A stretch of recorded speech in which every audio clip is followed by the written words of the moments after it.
Alors, le Club des leaders a été fondé par Jean-Sébastien Robin il y a 1 an à Genève et à Gstaad.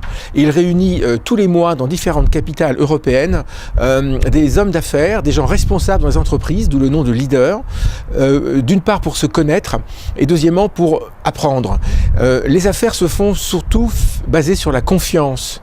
Donc le fait de se connaître est très complémentaire de Internet par exemple ou des grands médias, qui ne sont pas suffisants, car aujourd'hui tout le monde se renseigne, tout le monde s'informe, tout le monde sait tout sur tout le monde. Mais la chose qui est déterminante, c'est de se rencontrer et d'avoir une émotion sur le plan humain et une envie de travailler ensemble. Et c'est ce qu'on essaie de faire. Donc mettre les gens ensemble, des gens qui au départ ne se connaissent pas, qui sont des internationaux et qui travaillent dans différents domaines d'activité.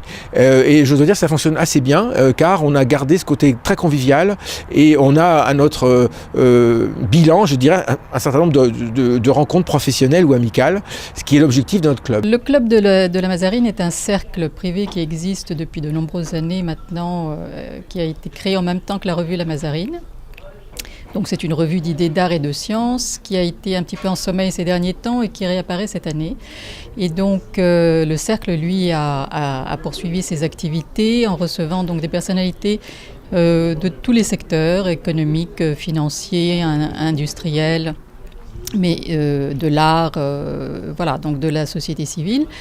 Et nous recevons tous les mois, dans un club privé, nos invités autour d'un thème, une thématique qui évolue notamment en fonction de l'actualité. Alors la question du jour, c'est la crise dans la zone euro. Comment est-ce que je vais aborder cette question ? En abordant 3 points. Premièrement, d'où vient cette crise ? Qu'est-ce qu'elle traduit ? Ça, c'est le premier point.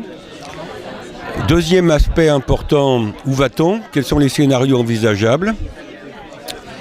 Et dernière partie, quelles leçons tirer de ce qu'on vit depuis 2 ans et demi, crise de la zone euro, pour éviter que ça recommence tous les 3 mois, tous les 6 mois. Voilà 3 aspects. Ce qui m'a interpellé dans cette crise, c'est le fait que pour un certain nombre d'économistes, elle était quand même prévisible. Je veux dire, on sait que des taux de croissance des économies très, très différents conduisent normalement en particulier à des taux d'intérêt des emprunts de longue durée, des États par exemple, très très différents. Et donc on ne pouvait pas avoir au sein de l'économie une cohérence suffisante qui permette de maintenir une monnaie commune sans que des pressions importantes s'exercent sur les pays. Donc ce qui m'étonne un petit peu, c'est la genèse de toute cette affaire il y a maintenant une dizaine d'années à peu près. Comment se fait-il que tous ces économistes qui connaissaient déjà la théorie économique en la matière n'aient pas pensé que des taux de croissance divergents, des comportements divergents des économies des pays membres ne pourraient pas s'accommoder encore une fois d'une monnaie unique.